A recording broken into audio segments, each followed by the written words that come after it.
Dalam hitungan detik, langit Tel Aviv berubah menjadi neraka.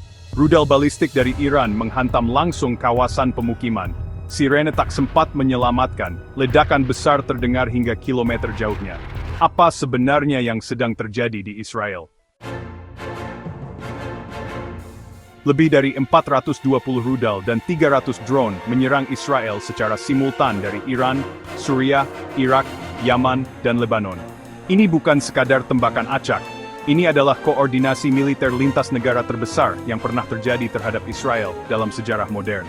Dalam tempo kurang dari 2 jam, gelombang demi gelombang rudal balistik, rudal jelajah, serta drone kamikaze mulai memasuki wilayah udara Israel dari 5 arah berbeda secara bersamaan, membuat sistem pertahanan udara kewalahan, dan akhirnya jebol di banyak titik.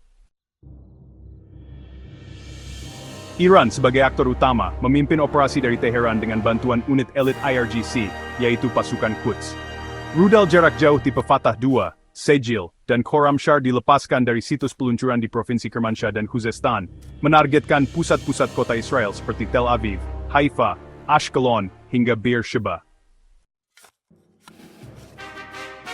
Dari Suriah, milisi pro-Iran dan unit pasukan pertahanan nasional menembakkan rudal Fateh 110 dari wilayah Latakia dan Daraa, dengan target fasilitas militer di utara Israel serta pemukiman warga Yahudi di Golan.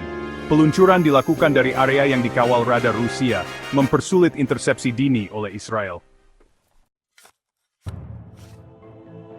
Dari Irak, rudal-rudal Zolfagar dan drone Mohajer diluncurkan oleh kelompok Hashd al-Sha'bi dan Kataib Hezbollah dari Provinsi Anbar dan Nineveh. Rute peluncuran ini menyasar wilayah Yerusalem Timur dan pusat komando IDF yang diketahui berada di Negev. Dari Lebanon, Hizbullah meluncurkan ratusan roket Katyusha dan drone kamikaze kecil ke wilayah utara Israel. Serangan ini bukan hanya mengalihkan perhatian militer Israel, tapi juga menghantam wilayah sipil seperti Safed, Nahariya, dan pinggiran Haifa. Ini adalah gelombang ofensif terbesar Hizbullah sejak Perang Lebanon 2006. Dari Yaman, kelompok Houthi yang berbasis di Sana'a meluncurkan drone Shahed 136 dan rudal Burkan ke arah kota Eilat dan fasilitas pelabuhan Laut Merah. Ini adalah tembakan dari arah selatan yang sebelumnya dianggap aman, dan menjadi bukti bahwa Israel kini dikepung dari semua sisi. Serangan ini menggunakan drone swarm, yaitu kelompok drone kecil yang menyerang secara bersamaan dan dalam formasi kompleks. Ini mengacaukan sistem radar dan membuat Iron Dome, David Sling, hingga Arrow Thea tidak mampu mengunci semua target sekaligus. Bahkan beberapa rudal berhasil menembus ke pusat kota Tel Aviv dan Haifa, meledak hanya ratusan meter dari gedung diplomatik dan kawasan komersial utama. Sistem pertahanan Israel pun akhirnya runtuh secara tak terduga. Banyak titik yang tidak bisa dilindungi karena volume serangan terlalu besar dan dari terlalu banyak arah.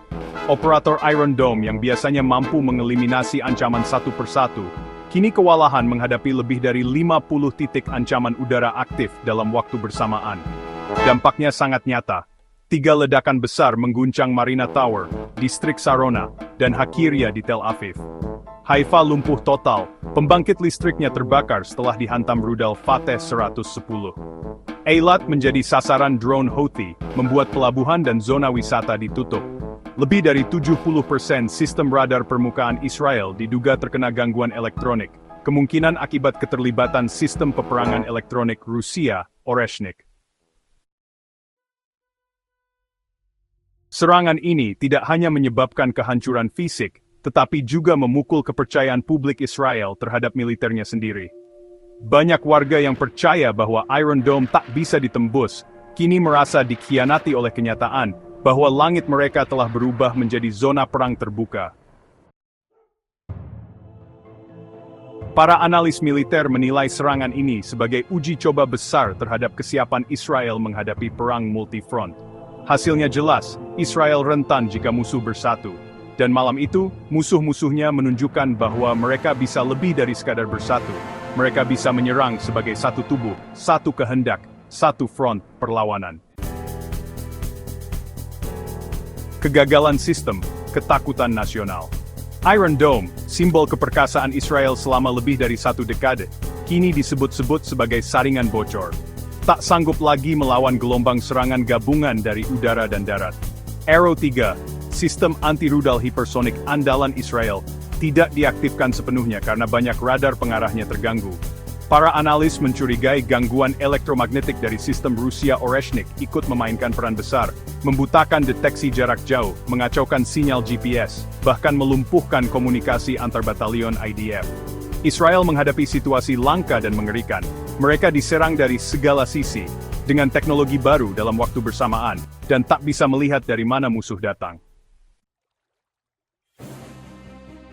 Momentum poros timur, Iran, Rusia, Hizbullah, dan Houthi.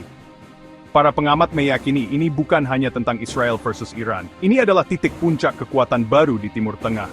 Iran tidak menyerang sendirian.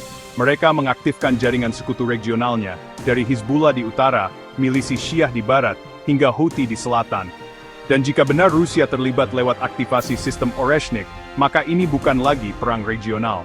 Ini adalah babak pertama dari konflik global asimetris yang selama ini ditakutkan. Oreshnik bukan senjata pemusnah, tapi senjata kebutaan. Ia tidak meledakkan kota, ia meledakkan persepsi. Ketika radar tidak bisa melihat, ketika rudal tidak tahu kemana harus diarahkan, ketika sistem satelit dibutakan, negara sekuat apapun jadi buta, lumpuh, dan mudah diserang. Israel menghadapi pilihan pahit.